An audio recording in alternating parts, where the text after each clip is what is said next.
Sinalubong ng pagbaha ang Disyembre ng ating mga kababayan sa Bicol Region at ilang lugar sa Visayas.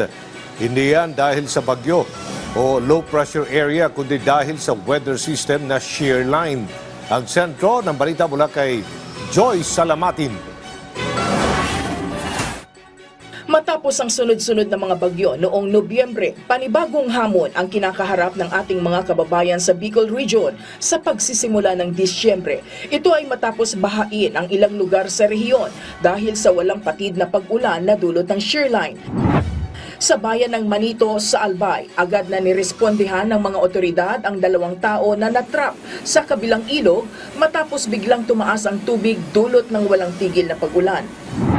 Naging makapigil hininga ang isinagawang rescue operation ng mga otoridad mula sa Bureau of Fire Protection at Philippine Coast Guard. Matagumpay namang nailigtas mula sa panganib ang ating mga kababayan.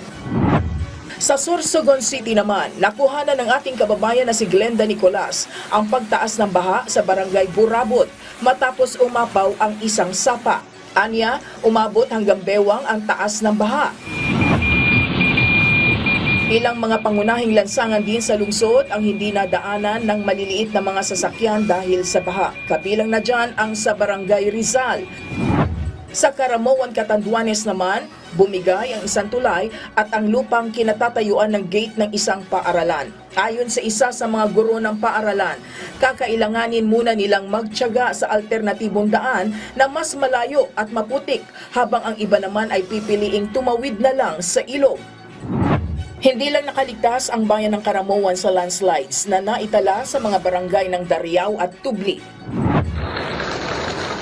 Bukod sa Bicol Region, hindi rin nakatakas sa pagbaha ang ilang probinsya sa Western Visayas tulad na lamang sa Aklan. Sa video na ito ng Aklan Electric Cooperative, kita ang lawak ng pagbaha kung saan kinakailangan nilang magpatupad ng emergency power shutdown para sa kaligtasan ng publiko.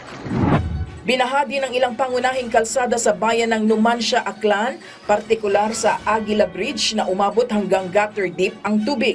Sa gitna ng mga hamong dulot ng kalikasan, patuloy ang pag-agapay ng pamahalaan sa ating mga kababayan. Joy Salamatin para sa Pambansang TV sa Bagong Pilipinas.